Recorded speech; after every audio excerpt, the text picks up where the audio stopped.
I destroyed my family. I was alienated from them. I was alienated from my husband. My children did not know how to react. They didn't understand that this is truly a disease. It's an illness, and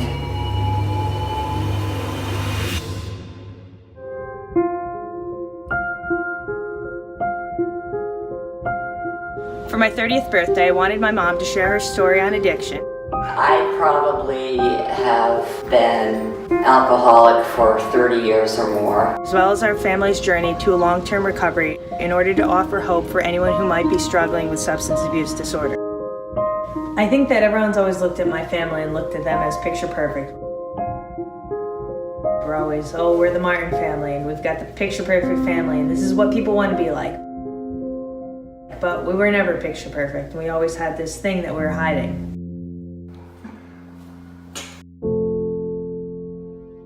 Many of the first years I was in serious denial. Up until I came here, I was in denial. I went through a number of facilities and just didn't get it. Didn't walk out of the treatment centers with any kind of hope or encouragement or support that perhaps I just wasn't looking for. I was always looking for the next drink.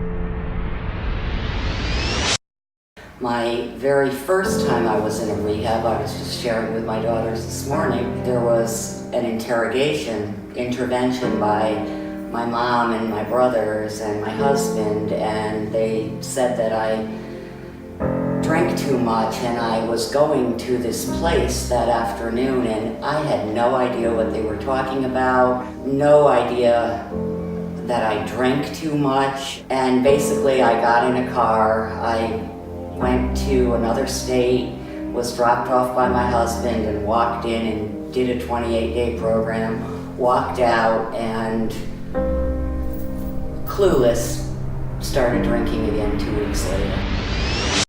There were periods of sobriety, there were good periods of sobriety. For years, I found running to be a very healthy outlet for me, but there was always some kind of catch in my life that when things would get a little bit rocky for me, the drink was always in the back of my head. Sadly, my children were destroyed. We had a very dysfunctional family, but we held it all together on the outside. My children all needed to have counseling sessions of their own, as did my husband. He stayed by me for 35 years. We're still happily married, and he never knew what to do. He never knew how he could help me, except when it got bad and he was finding alcohol in drawers or in closets, or I was thinking that I was sober and acting sober when he came home at night, but I truly was wasted. You've been sober since February 7th. What brought you to the point of asking for help this time around? Well, I stopped drinking, quite honestly, due to my very good friend and mentor, Herren. If it wasn't for people extending their hand and offering me treatment and staying in treatment, I probably wouldn't be here today. I had heard about Chris. My 2 daughters were ambassadors for the Herren Project runs. I didn't even know what it was. I just knew Chris as a name. Didn't know that he had anything to do with addiction or what his story was. And so my husband and I went to hear him speak at the high school. There were parents, there were high school students, there were teachers, there were administrators, but Chris, it was like you were talking to me. It was like there was no one else in the room. And I went home and I said to my husband, you know, he knows what's going on. This is a person who has been through as much, if not more, than I have been through. 30 days earlier, I was found dead on the side of the road. 30 days later, I'm back on the same street. And at the end of his night, he announced that Herren was opening a treatment center, and I said to my husband, I'm going there.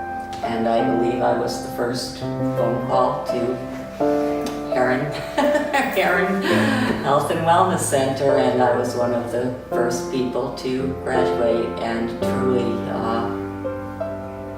searched long and deep here with the pressure and constant motivation from Chris to keep saying to me when I was just on the surface, no, there's more, no, there's more, no, Denise, there's more. I must say, he found everything that I had deep inside me, and I'm a happy person now.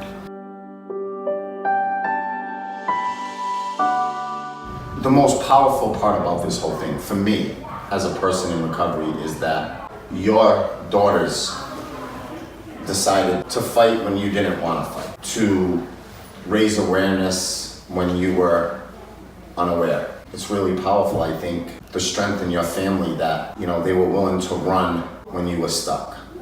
And they were willing to embrace something because they wanted you to see that they hadn't given up. You know, and even though they couldn't get through to you by talking to you, they were doing things on the outside to raise awareness around you. I'm very proud that Denise has chosen her new path of recovery and that she has gotten her family back. We've been married for 35 years, and I certainly look forward to many, many more years of happiness. The last couple of months, having our old mom back has been really great, and it's been fun to talk to, and she's her good old self again, and she's making a lot of efforts for her health and everything else. The last few months have been life-changing. I'm so proud of her, and I'm so glad to have my mom back. I look every day and I see the miles on Strava that she logged, and she's riding her bike every day, and she's really a changed person, and I'm really happy. Since returning from Herren Wellness, my mom's a whole different person. She is open, she's honest about her story and her past experiences, and we're hoping that these can empower other people. Together, we've been spending a lot of time in the community, attended workshops, we've attended trainings in order to educate ourselves about the recovery process and hope to touch other lives so that we lose the stigma and other people are able to recover. Today, in 2018, my mom came out, and she's the most beautiful, inspiring, amazing person I have ever met in my entire life. And every day I'm inspired by her, encouraged by her, and her passion and zest for life keeps me moving. And I'm proud of her, and that's an absolute understatement. She really is my rock, and I couldn't live without that woman. So Mom, I love you more than anything in this world. Addiction and alcoholism robs you of your self-esteem, your self-worth. And we ask people to make these really hard decisions in life under dire stress and in terrible circumstances. Let a loved one help you. I'll fight because they can't. I'll make calls because they won't. I'll answer when they want to hide. But I'm a big fan of second chances, I always will be. And I'll never, ever, ever give up on anyone struggling with this illness. And it's a beautiful thing. One person, one family. Yes. And you know, the beauty of it is that you're the mom they wanted. I'm the mom they got back.